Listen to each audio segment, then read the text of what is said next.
What if a nearly silent black and white film shot in freezing weather inspired an Oscar-winning director, featured a future Sopranos star in a carriage, and was financed by a lawyer's second mortgage, all while being edited in just 2 weeks to meet Cannes' deadline? Sidewalk Stories defied every Hollywood convention of 1989, yet its bizarre production secrets and remarkable legacy remain largely unknown even to film buffs. Fact 1. Director's own daughter swore she'd buried at age 2. When Charles Lane decided to make a modern silent film about a homeless street artist who becomes the guardian of a lost child, he faced a major casting challenge. Finding a toddler who could perform naturally in front of cameras without dialogue would be nearly impossible, especially given the film's tiny budget and grueling shooting schedule. Lane's solution was as practical as it was personal. He cast his own 2-year-old daughter, Nicole Alicia, as the orphaned child at the center of the story.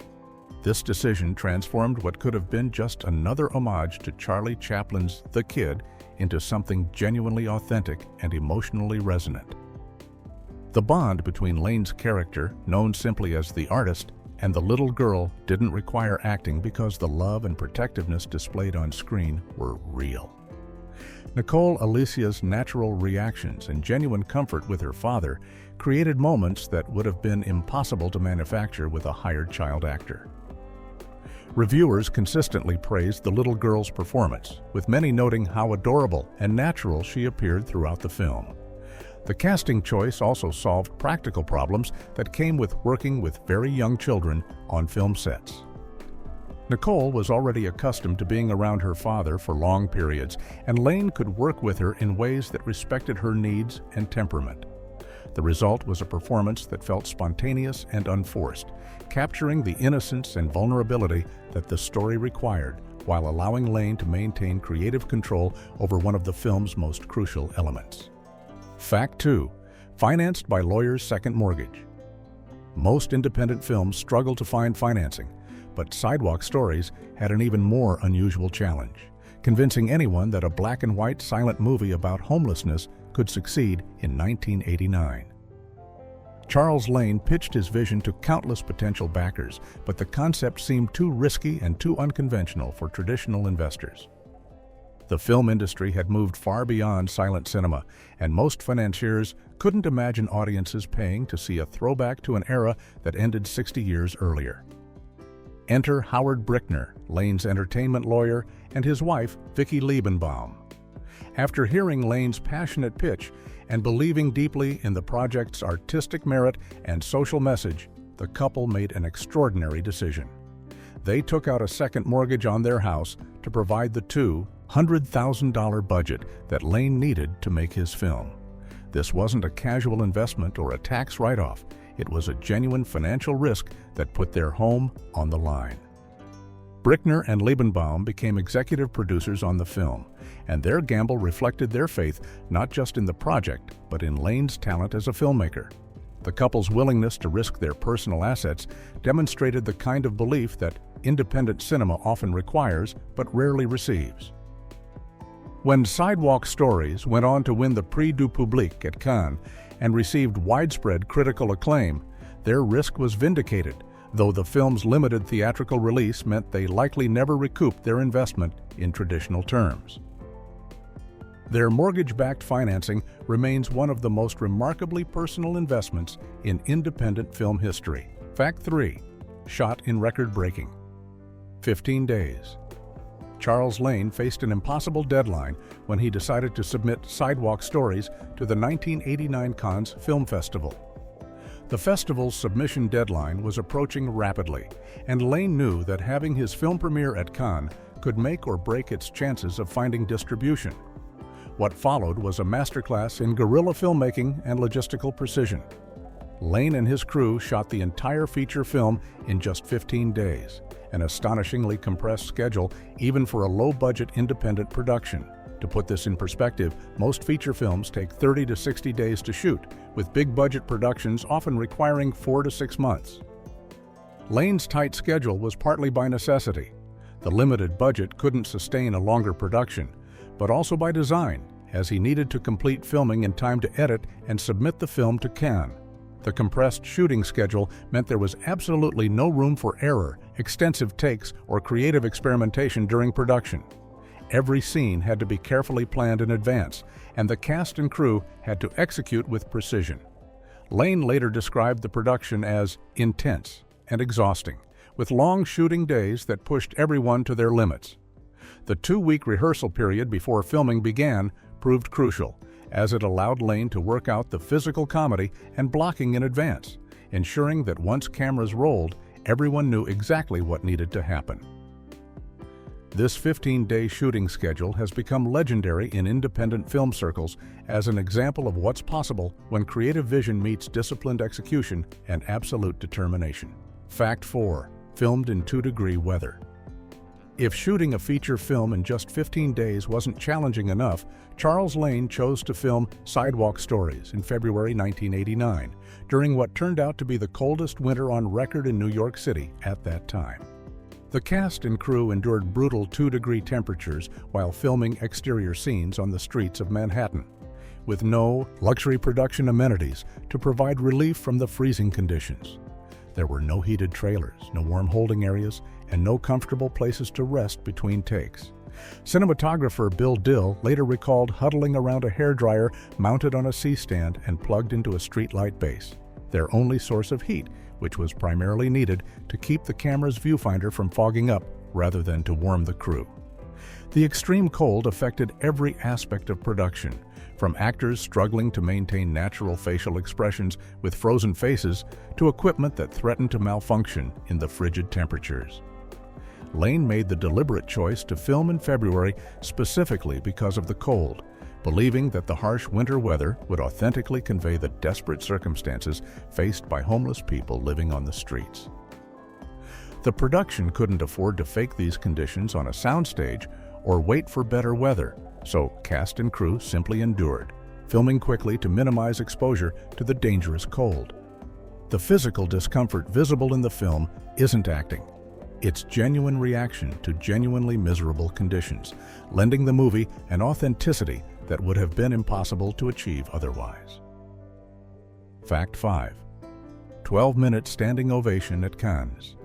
When Sidewalk Stories screened at the Cannes Film Festival on May 11, 1989, Charles Lane sat in the theater experiencing what he later described as agony. Throughout the screening, some people walked out, and Lane couldn't tell whether those who remained were genuinely engaged or simply being polite.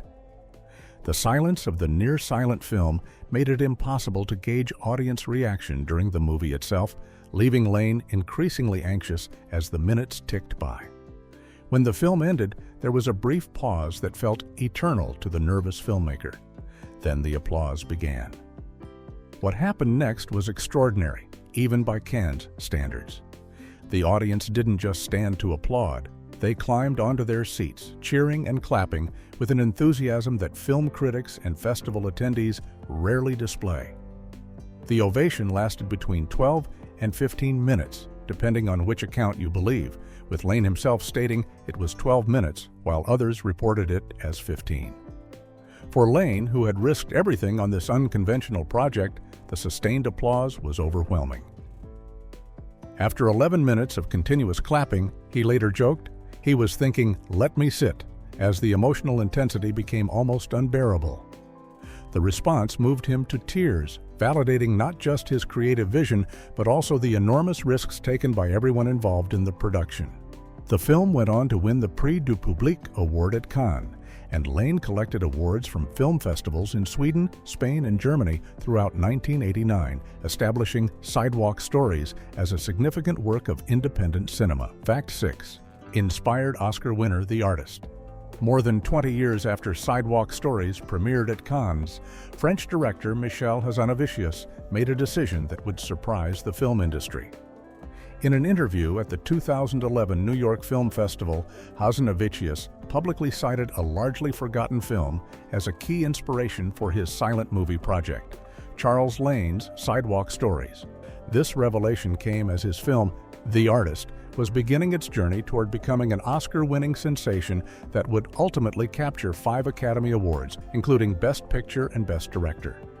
Hazanavicius explained that Sidewalk Stories demonstrated that silent film wasn't just a gimmick or a nostalgic experiment, but a legitimate storytelling format that could work for modern audiences. The film had been re-released in France in 2002, likely where Hazanavicius first encountered it, as Sidewalk Stories had been virtually unavailable in the United States for years. The connection between these two films reveals an important lineage in contemporary silent cinema. While The Artist received massive international attention and commercial success, Sidewalk Stories had pioneered the same territory 2 decades earlier under far more difficult circumstances and with virtually no resources. Hazanavicius's acknowledgement brought renewed attention to Lane's work, though it also highlighted how Sidewalk Stories never received the recognition it deserved during its initial release.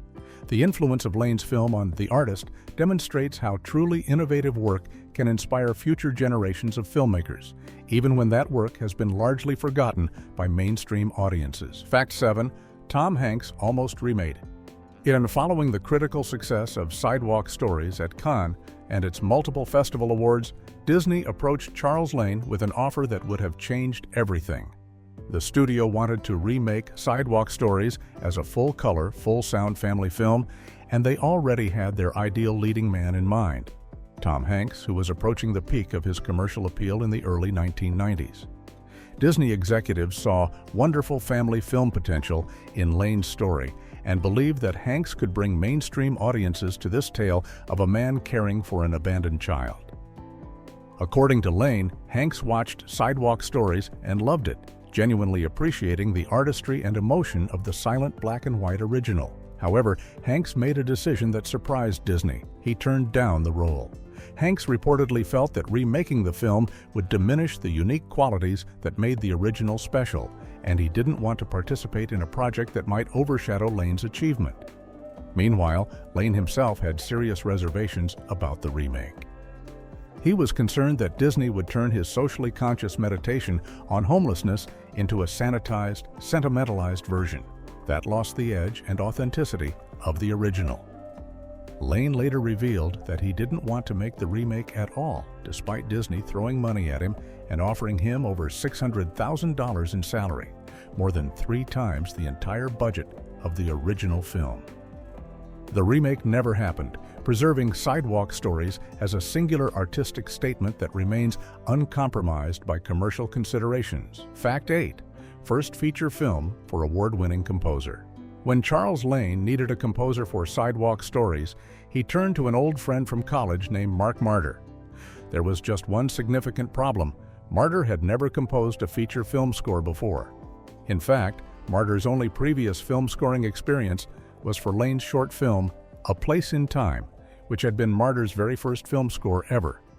Despite this inexperience, Lane trusted his friend completely and understood that the score would be absolutely crucial to a silent film's success.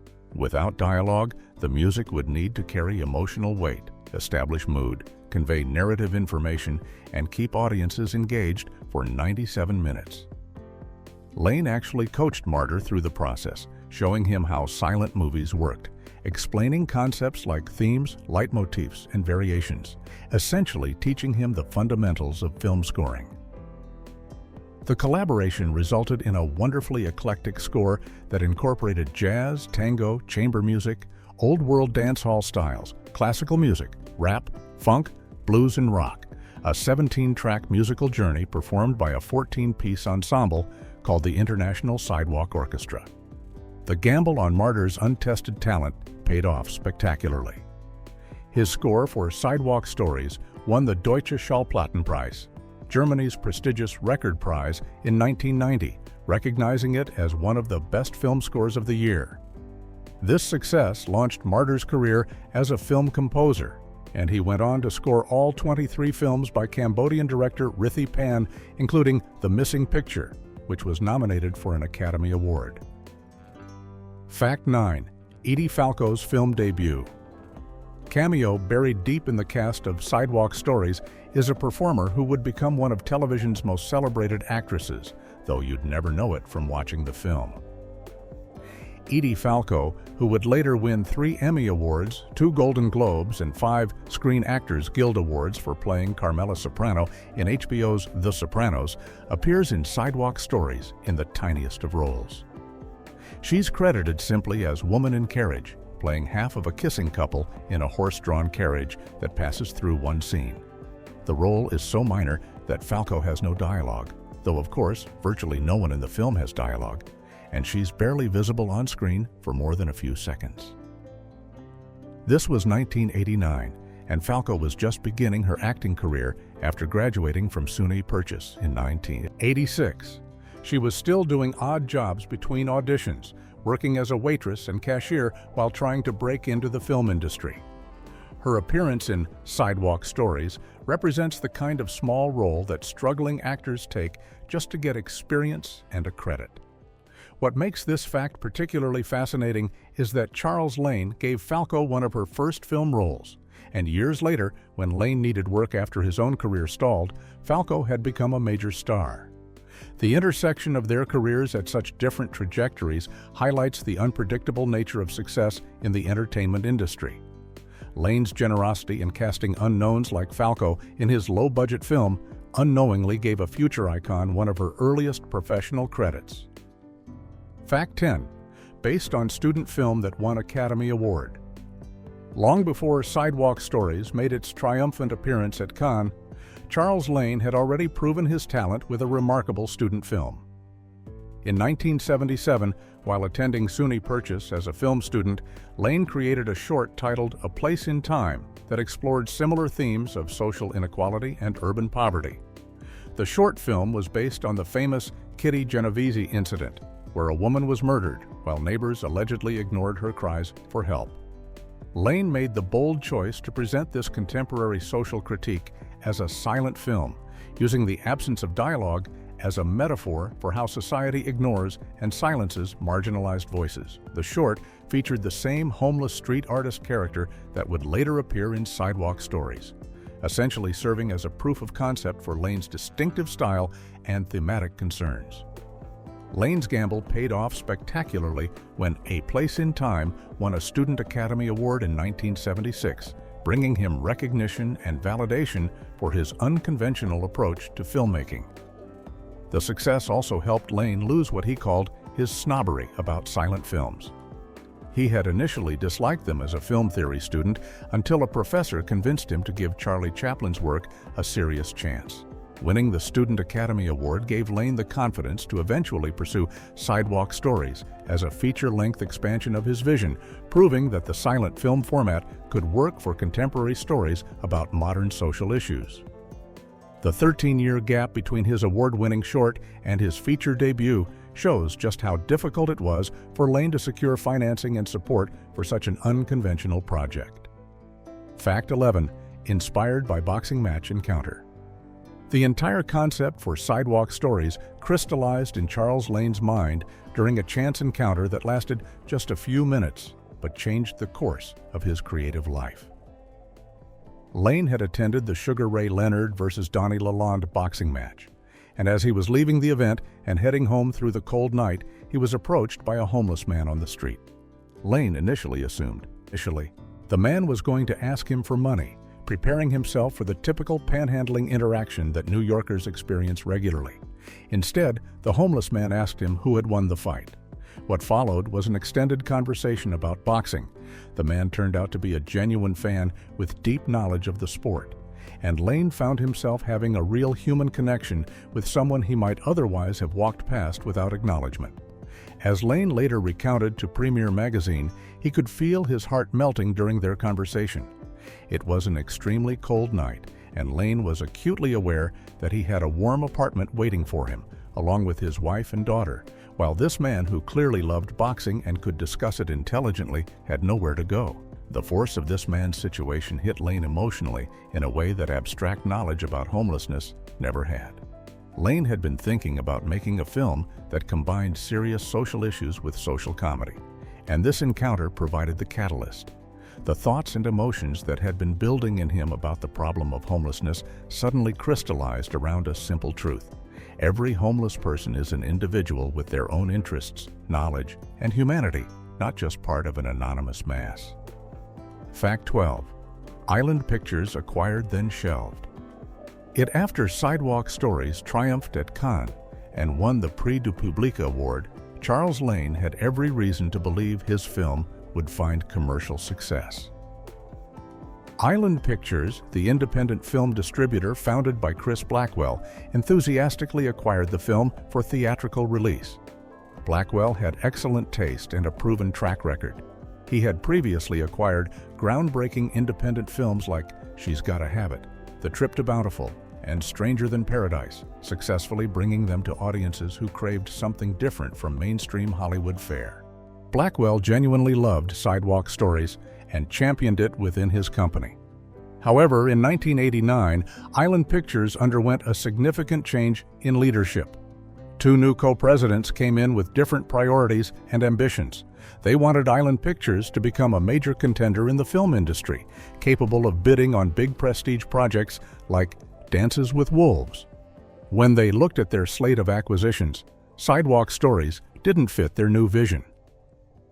The film received a small theatrical release in New York in November 1989, and in Los Angeles a week later, but the new leadership at Island had no real enthusiasm for promoting it. As Lane later revealed in interviews, the executives essentially wanted the film to go away after its limited theatrical run. There was no proper video release in the United States, no marketing campaign, and no effort to build on the film's critical acclaim and festival success. The film essentially disappeared from public availability for years, airing occasionally on PBS but becoming increasingly difficult to find until a French company restored it in 2013. Fact 13. Lit actress mysteriously vanished from film. One of the most puzzling mysteries surrounding Sidewalk Stories involves Sandy Wilson, who delivered a compelling and memorable performance as the young woman who becomes the street artist's love interest. Wilson brought genuine charm and emotional depth to her role, playing a successful businesswoman whose heart proves as formidable as her right cross when she punches out a thug threatening the protagonist. Film critics consistently praised her performance, noting her natural screen presence and the authentic chemistry she shared with Charles Lane. Reviewers specifically highlighted how Wilson's character inverted traditional Depression-era film tropes by being the wealthy savior figure rather than a male millionaire, making her performance crucial to the film's social commentary. Despite this critical acclaim and the prominent role she played in an award-winning film that screened at Cannes, Sandy Wilson never appeared in another feature film after Sidewalk Stories. According to her IMDb page, she went on to appear in a few television episodes, including Law and Order in 1990 and Naked Acts in 1996. But major film roles never materialized. Film enthusiasts have long wondered why such a talented performer with such strong notices essentially vanished from cinema. Wilson wasn't a novice. She had studied at Bennington College and at the Royal Academy of Dramatic Art in London, giving her serious theatrical training. She later worked with theatrical groups and focused on stage work, directing short films rather than pursuing screen acting. Still, the question remains one of independent cinema's unsolved puzzles. Why did someone with such evident talent and such a high-profile debut never get another chance in feature films? Fact 14. Edited in 2 weeks for Cannes. Charles Lane's determination to get Sidewalk Stories into the Cannes Film Festival created an editing challenge that bordered on the impossible. After completing the 15-day shoot, Lane was left with only 2 weeks before the Cannes submission deadline. In a desperate move, Lane submitted an unedited version of the film to the Cannes Selection Committee, essentially showing them raw footage assembled in rough sequence without proper editing, sound mixing, or finishing work. The Selection Committee's response was both encouraging and terrifying. They told Lane that Sidewalk Stories was the best film they had seen, but they couldn't guarantee entry into the festival because the film was unfinished. They essentially threw down a challenge. If Lane could complete the film properly in time, they would accept it into the festival. Lane took this as a call to action, working with editor Ann Stein in what he later described as working like the devil to complete the film in just 2 weeks. This meant not only cutting together all the footage, but also finalizing the soundtrack, mixing Mark Marder's score, color-correcting the black and white cinematography, and preparing the film for theatrical presentation, all tasks that normally take months of careful work. The editing process required making countless creative decisions under intense time pressure, with no opportunity to step back and reconsider choices or try alternative approaches.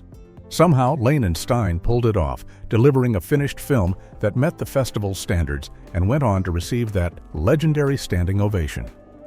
The 2-week editing marathon remains one of the most impressive displays of focused creative work in independent filmmaking history. Fact 15. Only homeless characters. Speak for 95 minutes, Sidewalk Stories maintains almost complete silence, allowing the visual storytelling and Mark Marder's musical score to carry the narrative without spoken dialogue. Charles Lane made this choice deliberately, using silence as a metaphor that he described as consistent with these people not having a voice in society. The film's silence transforms how audiences perceive homeless characters, making them more universal and allowing viewers to project their own humanity onto these figures, rather than judging them based on accent, vocabulary, or manner of speaking. But then, in the final moments of the film, something dramatic and unexpected happens. The camera lingers on a group of homeless people gathered around a street trash fire, warming themselves on a cold winter night. For the first time in the entire movie, sound slowly emerges. Not music, but actual human voices. The homeless characters begin speaking, their voices rising gradually until we can clearly hear them panhandling passers-by with phrases like, "Remember the homeless," and "Can you spare a quarter?" and "Do you know what it's like to be homeless?" The sudden introduction of sound after nearly an hour and 40 minutes of silence hits audiences with tremendous emotional force. Roger Ebert, in his review, actually criticized this choice, arguing that Lane's whole movie had already made these points effectively, and that introducing dialogue at the end violated the magic of silence. But Lane's intention was clear. After spending the entire film helping audiences see homeless people as individuals with dignity and humanity, he wanted them to literally hear the voices of those who are so often ignored on city streets.